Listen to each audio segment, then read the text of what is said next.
ಎಲ್ಲರಿಗೂ ಯೂಟ್ಯೂಬ್ ಚಾನಲ್ಗೆ ಸ್ವಾಗತ.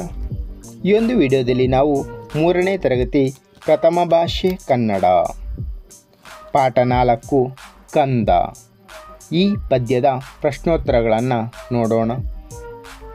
ಪದಗಳ ಅರ್ಥ: ಕುಡಿ ಚಿಗುರು, ಅಲಗು ಕತ್ತಿಯ ಅಂಚು, ಎಸಳು ಹೂವಿನ ದಳ, ಕಿರಿಕಿರಿ ಕಾಟ, ಬಂಗಾರ ಚಿನ್ನ, ಚಂಜಿಯ ಸಂಜೆಯ. ಮುಂದಿನ ಭಾಗ ಅಭ್ಯಾಸ. ಈ ಸಾಲುಗಳನ್ನು ಪದ್ಯದಲ್ಲಿರುವಂತೆ ಪೂರ್ಣಗೊಳಿಸು. ಮೊದಲನೆಯ ಸಾಲು: ಅಳುವ ಕಂದನ ತುಟಿಯು ಹವಳದ ಕುಡಿಹಂಗ. ಎರಡನೆಯ ಸಾಲು: ಆಡೀಬ ನನ್ನ ಕಂದ ಅಂಗಾಲ ತೊಳೆದೇನ. ಮೂರನೆಯ ಸಾಲು: ಕೂಸು ಇದ್ದ ಮನಿಗೆ ಬೀಸನಿಗೆ ಯಾತಕ. ನಾಲ್ಕನೆಯ ಸಾಲು: ಕಂದಾನ ಕಿರಿಕಿರಿ ಇಂದೇನು ಹೇಳಲಿ. ಮುಂದಿನ ಭಾಗ ಒಂದು ವಾಕ್ಯದಲ್ಲಿ ಉತ್ತರಿಸು. ತಾಯಿಯು ಕಂದನ ಅಂಗಾಲನ್ನು ಯಾವುದರಿಂದ ತೊಳೆಯುವುದಾಗಿ ಹೇಳುತ್ತಾಳೆ? ಉತ್ತರ: ತಾಯಿಯು ಕಂದನ ಅಂಗಾಲನ್ನು ತೆಂಗಿನಕಾಯಿಯ ತಿಳಿನೀರಿನಿಂದ ತೊಳೆಯುವುದಾಗಿ ಹೇಳುತ್ತಾಳೆ. ಎರಡನೆಯ ಪ್ರಶ್ನೆ: ಅಳುವ ಕಂದನ ತುಟಿಯನ್ನು ಯಾವುದಕ್ಕೆ ಹೋಲಿಸಲಾಗಿದೆ? ಉತ್ತರ: ಅಳುವ ಕಂದನ ತುಟಿಯನ್ನು ಹವಳದ ಕುಡಿಗೆ ಹೋಲಿಸಲಾಗಿದೆ. ಮೂರನೆಯ ಪ್ರಶ್ನೆ: ಅಳುವ ಕಂದನ ಕಣ್ಣೋಟ ಹೇಗಿರುತ್ತದೆ? ಉತ್ತರ: ಅಳುವ ಕಂದನ ಕಣ್ಣೋಟ ಶಿವನ ಕೈಯಲಗಿನಂತೆ ಇರುತ್ತದೆ. ನಾಲ್ಕನೆಯ ಪ್ರಶ್ನೆ: ಮಗು ಏನನ್ನು ತಂದು ನಿಲ್ಲಿಸೆಂದು ಹೇಳುತ್ತದೆ? ಉತ್ತರ: ಮಗು ಸಂಜೆಯ ಚಂದ್ರನನ್ನು ತಂದು ನಿಲ್ಲಿಸೆಂದು ಕೇಳುತ್ತದೆ. ಮುಂದಿನ ಭಾಗ 2-3 ವಾಕ್ಯಗಳಲ್ಲಿ ಉತ್ತರಿಸು.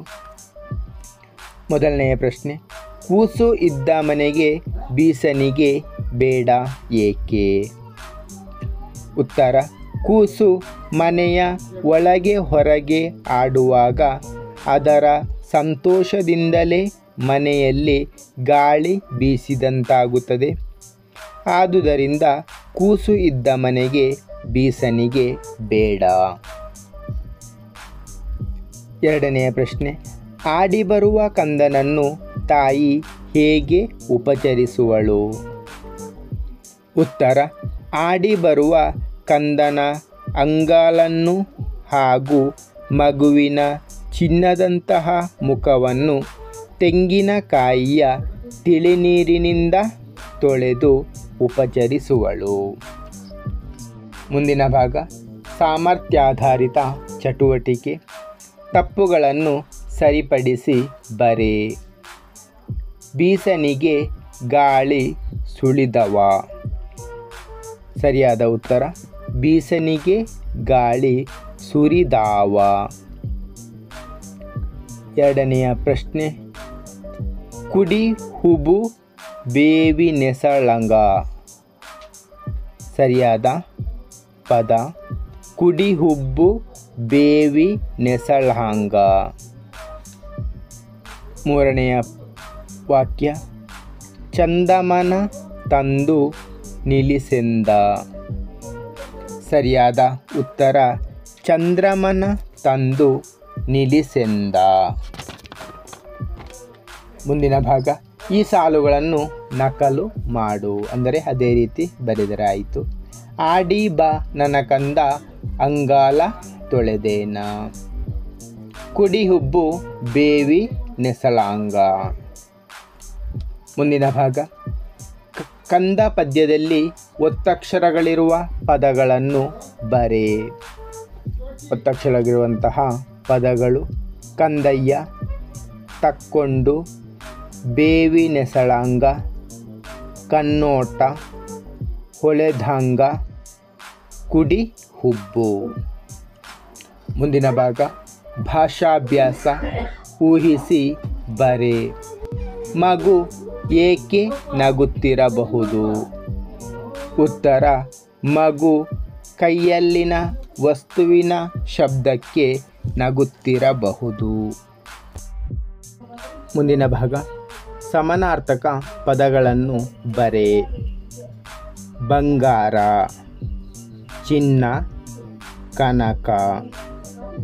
ಕೂಸು, ಮಗು, ಕಂದ. ತಾಯಿ, ಮಾತೆ, ಅಮ್ಮ. ಮುಂದಿನ ಭಾಗ ಈ ವಾಕ್ಯಗಳಲ್ಲಿ ಅಡಿಗೆರೆ ಹಾಕಿದ ಪದಗಳಿಗೆ ಗ್ರಾಂಥಿಕ ರೂಪ ಬರೆಯಿರಿ. ಮೊದಲನೆಯ ವಾಕ್ಯ: ಕೂಸು ಇದ್ದ ಮನಿಗೆ ಬೀಸಣಿಗೆ ಯಾತಕ. ಇಲ್ಲಿ ಮನಿಗೆ ಎಂಬ ಪದಕ್ಕೆ ಅಡಿಗೆರೆ ಎಳೆಯಲಾಗಿದೆ. ಹಾಗಾಗಿ ಮನಿಗೆ ಎಂಬ ಪದದ ಗ್ರಾಂಥಿಕ ರೂಪ ಮನೆಗೆ. ಎರಡನೆಯ ವಾಕ್ಯ: ಬಂಗಾರ ಮಾರಿ ತೊಳೆದೇನ. ಇಲ್ಲಿ ಮಾರಿ ಎಂಬ ಪದಕ್ಕೆ ಅಡಿಗೆರೆ ಎಳೆಯಲಾಗಿದೆ. ಹಾಗಾಗಿ ಮಾರಿ ಪದದ ಗ್ರಾಂಥಿಕ ರೂಪ ಮುಖ. ಮೂರನೆಯ ವಾಕ್ಯ: ಬೀಸಣಿಗೆ ಗಾಳಿ ಸುಳಿದಾವ. ಇಲ್ಲಿ ಸುಳಿದಾವ ಎಂಬ ಪದಕ್ಕೆ ಅಡಿಗೆರೆ ಎಳೆಯಲಾಗಿದೆ. ಹಾಗಾಗಿ ಸುಳಿದಾವ ಪದದ ಗ್ರಾಂಥಿಕ ರೂಪ ಸುಳಿಯುವುದು. ನಾಲ್ಕನೆಯ ವಾಕ್ಯ: ಚಂಜೀಯ ಚಂದ್ರಮನ ನಿಲ್ಲಿಸೆಂದ. ಇಲ್ಲಿ ಚಂಜೀಯ ಪದಕ್ಕೆ ಅಡಿಗೆರೆ ಎಳೆಯಲಾಗಿದೆ. ಹಾಗಾಗಿ ಚಂಜೀಯ ಪದದ ಗ್ರಾಂಥಿಕ ರೂಪ ಸಂಜಯ. ಮುಂದಿನ ಭಾಗ ಈ ಪದಗಳನ್ನು ಗ್ರಾಂಥಿಕ ರೂಪದಲ್ಲಿ ಬರೆ. ಮಾದರಿ: ಹೊಳೆದಂಗ, ಹೊಳೆದ ಹಾಗೆ. ಕುಡಿ ಹಂಗ, ಕುಡಿಯ ಹಾಗೆ. ಎಸಳಂಗ, ಎಸಳ ಹಾಗೆ. ನೆನೆದಂಗ, ನೆನೆದ ಹಾಗೆ. ಬಂದಂಗ, ಬಂದ ಹಾಗೆ. ಕುಳಿತಂಗ, ಕುಳಿತ ಹಾಗೆ. ಧನ್ಯವಾದಗಳು. ಇಷ್ಟವಾದರೆ ಲೈಕ್ ಮಾಡಿ, ಶೇರ್ ಮಾಡಿ. ಹೆಚ್ಚಿನ ವಿಡಿಯೋಗಳಿಗಾಗಿ ಚಾನಲನ್ನು ಉಚಿತವಾಗಿ ಸಬ್ಸ್ಕ್ರೈಬ್ ಮಾಡಿ.